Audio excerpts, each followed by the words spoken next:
bem-vindos a esta análise detalhada. Para quem atua na gestão predial, como síndicos ou engenheiros de manutenção, o desafio diário é muito claro: equilibrar orçamentos apertados, prazos curtos e, o mais crítico de tudo, a integridade física das equipes que trabalham em altura. Hoje a gente vai desconstruir algumas práticas antigas de manutenção e mostrar como a engenharia moderna, baseada em normas rigorosas da indústria, transformou a gestão de ativos. O grande objetivo? Garantir segurança máxima com zero interrupção na rotina. Tem uma frase que resume perfeitamente a nossa exploração de hoje.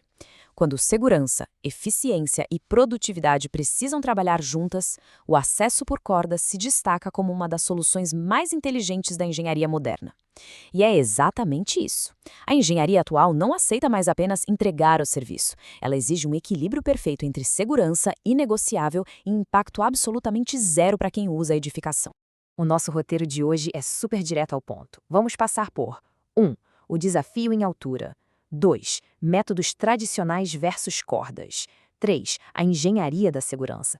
4. Normas e exigências técnicas. E, por fim, conhecer a SPAC Soluções Prediais. Parte 1. O desafio em altura. Os riscos ocultos dos métodos tradicionais. Sabe, a rotina de manutenção externa esconde perigos que muitas vezes passam completamente despercebidos a olho nu. Tarefas que parecem super simples podem virar cenários de acidentes gravíssimos. Basta imaginar rajadas de vento inesperadas alterando totalmente a estabilidade de balancinhos pesados ou daquelas cadeiras suspensas tradicionais. E tem mais. Lidamos com riscos enormes como o famoso efeito pêndulo, a falha catastrófica por falta de um sistema de redundância e a temida síndrome do trauma de suspensão inerte. Tudo isso vira uma ameaça constante quando se confia em sistemas baseados no improviso. Mas como um acidente desses acontece na prática? É uma sequência meio trágica, mas muito comum, infelizmente. Podemos observar o seguinte cenário. O passo 1 sempre começa com a negligência na permissão de trabalho. Aí, no passo 2, equipes sem a qualificação ideal decidem usar pontos de ancoragem totalmente improvisados, tipo tubulações ou parapeitos que simplesmente não têm cálculo estrutural para isso. O passo 3 é a falha do equipamento mecânico ou uma corda se rompendo por atrito numa quina viva. E aí, sem uma linha de segurança independente, ocorre o colapso total do sistema. Um dado estatístico que chama muito a atenção nas auditorias oficiais de segurança é que esses acidentes quase nunca têm uma causa só. Na verdade, fatores como uma zona livre de queda, a famosa ZLQ, calculada de forma errada, ou o uso de cordas gastas e mosquetões danificados porque não rolou aquela inspeção prévia, esses são os grandes vilões que lideram as estatísticas de falhas nos métodos mais tradicionais. Vamos para a parte 2, métodos tradicionais versus cordas, uma análise comparativa de eficiência e impacto. Olhando para essa tabela, o contraste é simplesmente absurdo. Pensa bem, enquanto um andaime fachadeiro exige dias e mais dias de montagem super barulhenta, custa caro e bloqueia totalmente a vista do prédio, o acesso por cordas é mobilizado em questão de minutos, no máximo poucas horas. O impacto visual é literalmente zero, e o isolamento técnico reduz de forma drástica qualquer risco de queda de ferramentas em pedestres ou carros ali embaixo. É uma diferença brutal. E aqui vai um detalhe fundamental e que muitas vezes passa batido por quem administra condomínios: a segurança patrimonial. Andaimes montados na fachada por semanas a fio viram, na prática, verdadeiras escadas facilitadoras para invasões e furtos noturnos nos apartamentos. Já com o método de acesso por cordas, o equipamento é 100% recolhido no final do expediente. Acabou a vulnerabilidade. É uma tranquilidade gigantesca a mais para os moradores. Parte 3. A engenharia da segurança. Por que o acesso por cordas é estatisticamente superior?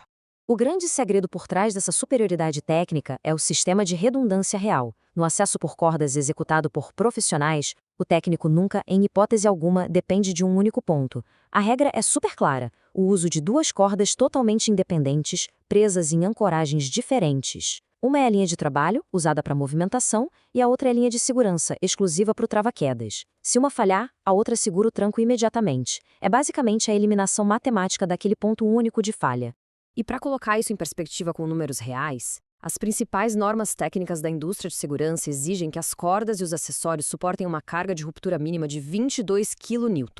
Para a gente ter uma ideia prática, isso significa suportar algo em torno de 2,5 toneladas, ou seja, o equipamento é incrivelmente superdimensionado para aguentar forças dinâmicas imensamente maiores do que o peso de qualquer operador. A margem de segurança é incomparável. Claro que todo esse equipamento de ponta não faz milagre sozinho sem o fator humano, certo? Existe um abismo entre o chamado profissional improvisado e o técnico de acesso por cordas qualificado.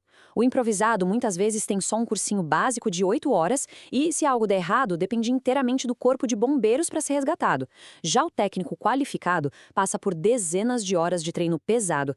Ele tem autonomia total para realizar um autorresgate imediato e isso é absolutamente crucial para evitar sequelas neurológicas graves ou a morte pelo trauma de suspensão. E a hierarquia dessa qualificação é levada muito a sério. Como podemos notar, a certificação divide as equipes operacionais em níveis super bem definidos, N1, N2 e N3. É uma estrutura feita sob medida para garantir que qualquer manobra mais complexa ou planejamento de resgate avançado tenha sempre na liderança um supervisor nível 3. É o especialista com autoridade máxima para coordenar tudo e até paralisar a atividade se houver qualquer risco ambiental. Vamos à parte 4, normas de exigências técnicas do amparo legal para síndicos e engenheiros. No Brasil, a espinha dorsal de tudo isso é a norma regulamentadora 35, e muito especificamente o seu anexo 1, que estamos visualizando agora.